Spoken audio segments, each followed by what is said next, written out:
వెళ్ళను అధ్యక్ష.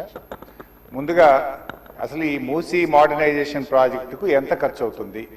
ఒకసారి ముఖ్యమంత్రి గారు 1,00,000 కోట్లు ఖర్చు పెడుతున్నామన్నారు, ఒకసారి 1,50,000 కోట్లు ఖర్చు పెడతామని డిఫరెంట్ టైమ్స్లో డిఫరెంట్ స్టేట్మెంట్స్ వచ్చాయి.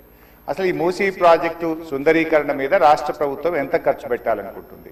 ఎందుకంటే ఒకవైపు పిల్లల స్కాలర్షిప్లు ఇవ్వమంటే డబ్బులు లేవు, కోసుక తింటారా అంటున్నారు, లేదా రిటైర్డ్ ఎంప్లాయీస్కు డబ్బులు ఇవ్వండి అంటే డబ్బులు లేవంటున్నారు. మూసీ సుందరీకరణ మీద 1,00,000 కోట్ల 1,50,000 కోట్ల ఎంత ఖర్చు పెడతామనుకుంటుంది ప్రభుత్వం? సూటిగా సమాధానం చెప్పండి. రెండు, ఇప్పటి వరకు మూసీ సుందరీకరణలో ఎన్ని నివాసాలు కూల్చివేశారు? ఆ కూల్చివేసిన నివాసాలకు 2013 భూసేకరణ చట్టం కింద పాత ఇండ్లకు కంపెన్సేషన్ ఇచ్చారా? వేజ్ లాస్ ఇచ్చారా? లేదా సింపుల్ గా కేసీఆర్ గారు కట్టిన డబుల్ బెడ్రూమ్ ఇళ్లలో అసైన్మెంట్ చేసి పంపారా?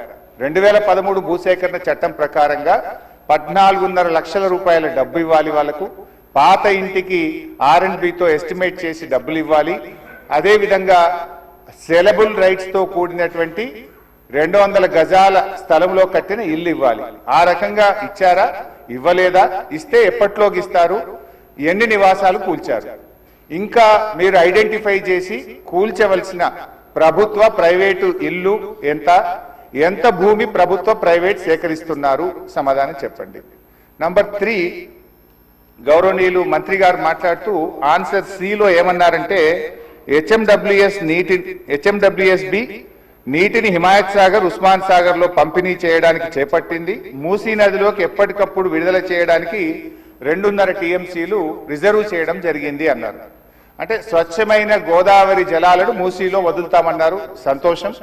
మరి ఈ 2.5 టీఎంసీల గోదావరి జలాలు ఎక్కడి నుంచి తెస్తున్నారు? గత ప్రభుత్వం కాళేశ్వరంలో భాగంగా నిర్మించిన మల్లన్న సాగర్ నుంచి నీళ్లు మూసీకి తెస్తున్నారా? ఇంకెక్కడి నుంచి అంటే గాల్లో నుంచి తెస్తున్నారా? ఆ 2.5 టీఎంసీలు కాళేశ్వరం ప్రాజెక్టులోని మల్లన్న సాగర్ నుంచి వస్తున్నాయా? ఎక్కడి నుంచి వస్తున్నాయో సమాధానం చెప్పండి. తర్వాత అధ్యక్ష, ఈ మూసీ మీ నియోజకవర్గంలోని వికారాబాద్ నుంచి ఆ అనంతగిరి కొండల నుంచి స్టార్ట్ అవుతుంది. గత ప్రభుత్వం మూసీలోకి మురికి నీరు రాకుండా ఉండాలని దాదాపు 32 ఎస్టీపీలు కట్టాం. అందులో ఒకటి మన వికారాబాద్ దగ్గర కూడా ఒక ఎస్టీపీ కట్టాం. ఇవాళ ఆ ఎస్టీపీని మెయింటైన్ చేయక మోటార్లు బీకేసిండ్రు, గడ్డి పెరిగింది. ఆ ఎస్టీపీ ఫంక్షనల్ చేయక వికారాబాద్ మున్సిపాలిటీ మురికి నీరంతా ఈ రోజు మనం తాగుతున్న గండిపేట హిమాయత్ సాగర్ లోకి వస్తున్న విషయం ప్రభుత్వం దృష్టికి వచ్చిందా? ఆ ఎస్టీపీని ఎందుకు మెయింటైన్ చేయడం లేదు అని నేను అడుగుతా ఉన్నా.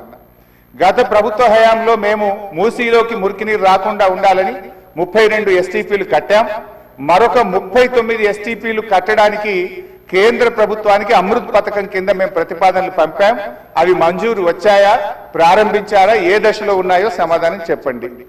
తర్వాత అధ్యక్ష, చివరి క్వశ్చన్, మరి మొన్న వరదలు వచ్చినప్పుడు మూసీ గేట్లు ఒకేసారి తెరిచి ఉద్దేశపూర్వకంగా ప్రజల ఇండ్లు మునిగిపోవాలి, రోడ్లు మునిగిపోవాలని ఈ ఉద్దేశపూర్వకంగా గేట్లు ఎత్తి ముంపు గురి చేసిన విషయం ప్రభుత్వం దృష్టికి వచ్చిందా? ఎందుకంటే పైన ఎంత వర్షం పడుతుంది, ఫ్లడ్ ఎంత ఉన్నదో చూసుకొని ముందే గేట్లు కొద్దిగా ఎత్తితే స్లోగా గ్రాడ్యువల్ గా ఫ్లడ్ బయటకు పోతుంది.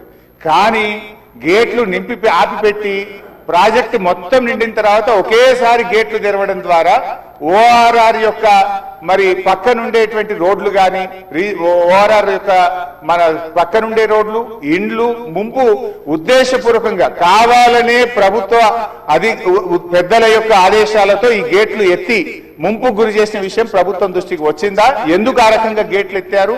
ఒకవేళ ప్రభుత్వానికి ఆ ఉద్దేశం లేకపోతే ఆ అధికారుల మీద ఏమైనా చర్యలు తీసుకున్నారా?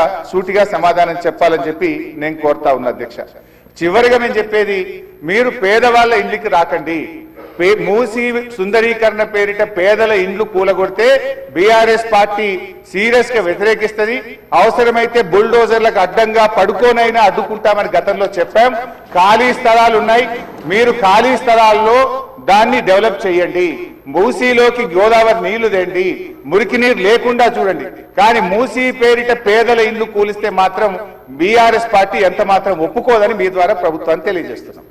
శ్రీ కె శంకరయ్య గారు. అధ్యక్ష, ధన్యవాదాలు.